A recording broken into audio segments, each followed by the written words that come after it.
¿Qué tal, chicas? ¿Qué tal, chicos? Bueno, pues vamos a continuar con nuestro tema que es la composición y vamos a empezar a ver lo que son la dirección.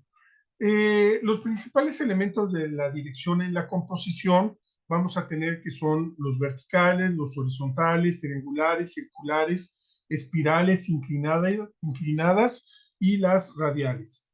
Por ejemplo, como direcciones verticales, tenemos estas líneas que lo que busca el diseñador con la dirección es crear un efecto visual que produzca en el espectador eh, esa sensación de inmovilidad, serenidad, elegancia, movimiento, orientación o inclusive hasta desorientación, dirección y ritmo.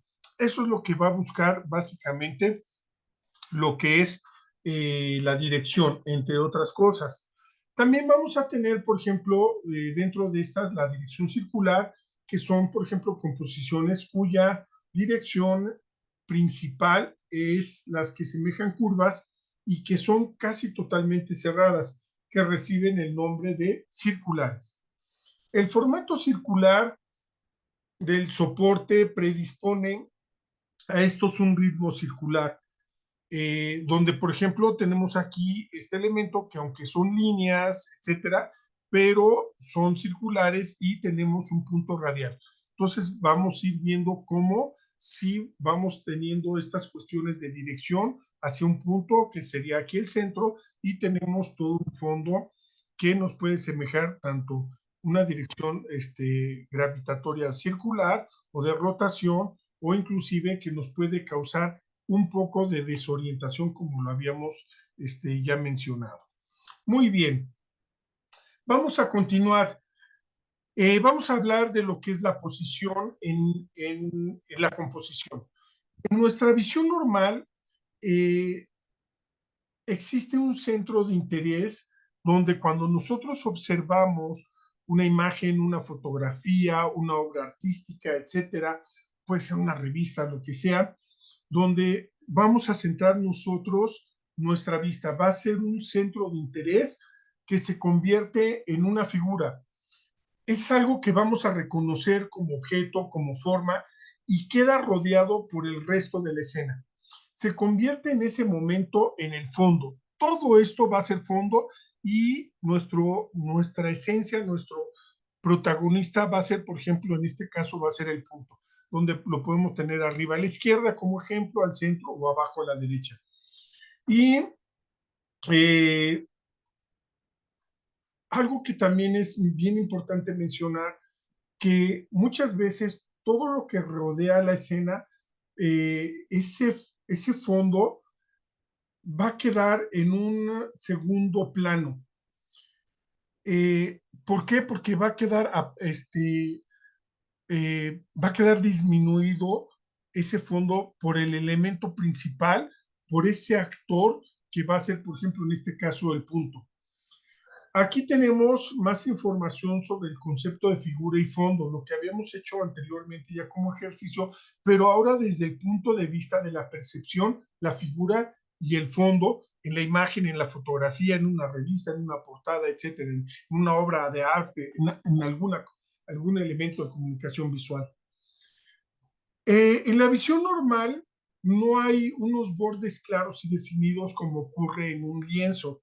Hay una transición más o menos suave desde el centro, que sería la nitidez, hacia lo que correspondería a la visión periférica, que es la falta de nitidez. Podemos centrar la atención en una zona que quede en la visión periférica. Sin embargo, nuestra visión va a tender por gravedad visual a observar el punto. La siguiente imagen vamos a explicar la gravedad, pero aquí es interesante que toquemos de una vez la gravedad visual, ¿no? Por ejemplo, por la noche o con poca luz podemos usar esa visión periférica porque los bastones distribuidos por toda la superficie de la retina tienen mucha mejor sensibilidad que los conos de la fobia. Los conos son células que también se encuentran en la retina, en la parte de la fobia, que son las que perciben los diversos colores, ¿no? Los tres colores primarios luz. Y bueno, los bastones también están, que se alojan en la retina, esos son los encargados de percibir toda ese gran abanico de matices de escala de grises. Bueno, en condiciones normales, nuestra visión siempre va a intentar usar la fobia, o sea, los colores. Sin embargo, en este caso, va a estar buscando nosotros el elemento, el objeto, el protagonista como elemento principal. En cualquier caso, si contemplar un cuadro, una foto, es como ver a través de los ojos de otra persona. Lo más lógico y natural sería ver el elemento visualmente más atractivo, el que genera más atención, el verdadero protagonista, que aquí en este caso sería el punto, situado en el centro de nuestro encuadre. Muy bien, vamos a ver la siguiente imagen, que es gravedad, lo que les comentaba, lo que les decía. Por ejemplo, la gravedad, ¿cómo la podemos lograr? Con un fondo oscuro y una figura blanca.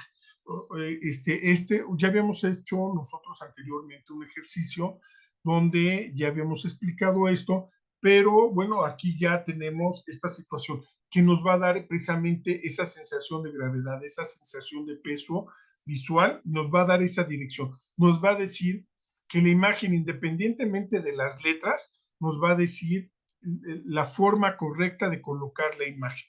Nos va a dar esa sensación de gravedad, qué es lo que está abajo y qué es lo que está arriba. Por eso es muy importante la gravedad gráfica. Bueno, chicas, vamos a continuar con la jerarquía. La jerarquía es la unidad de una composición, que esta requiere que la tensión entre fuerzas y los estímulos causados sean integrados por una misma fuerza dominante. Por esta razón, el contraste y la unidad deben coexistir. El efecto del elemento dominante crea la unidad y el orden, mientras que su ausencia origina un desorden caótico.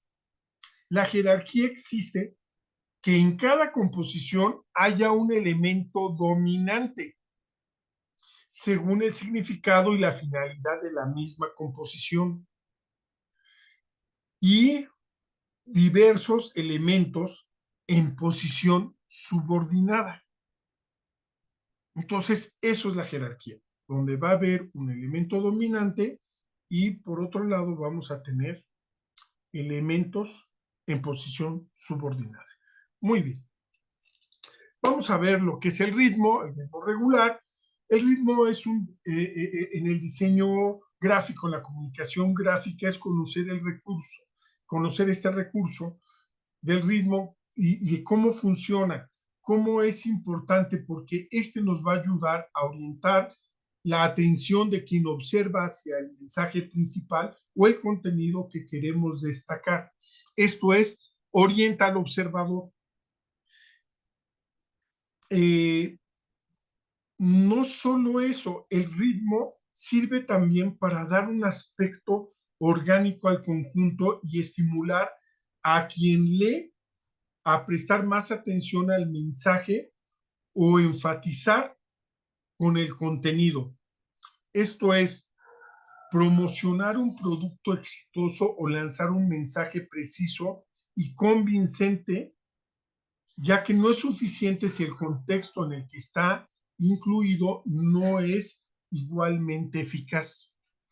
Entonces, fíjense bien cómo el ritmo va a ocasionar que el observador enfoque, va a traer esa gravedad visual y enfoque su vista, le comunique, haya esa comunicación entre el diseño gráfico y el observador, que es lo que nosotros denominamos comunicación visual. Por esto, siempre hay que estudiar y desarrollar antes y atentamente un proyecto para ver cómo el ritmo puede jugar su papel en nuestra comunicación gráfica. El ritmo progresivo, que es el que estamos viendo en esta imagen, se representa con una disminución o ampliación progresiva regular de un elemento, de su tamaño, de su orientación o de su color, y dándole sentido dinámico, que se obtiene a través de una progresión de etapas y de formas, como es en este caso. Además de que muchos elementos que vemos en nuestro día a día están organizados o dispuestos según un orden y un ritmo preciso. En el caso de una escalera, por ejemplo, el ritmo se debe a la sucesión de escalones, normalmente iguales entre ellos, es decir, de la misma dimensión. Lo mismo pasa con una columnata, con columnas de cantera, no sé, con los faroles al borde de las calles, incluso con las geometrías de un pavimento, fachadas de edificios, de esos azulejos y muchísimos más elementos visuales que nos comunican gráficamente formas, colores, diseños, lo que el proyectista nos quiso comunicar. Muy bien, chicas, muy bien, chicos. Bueno, pues con esto ya hemos terminado la clase de la presentación de lo que es la composición. Y bueno, pues nos vemos en clase. Hasta luego, chicas, hasta luego, chicos.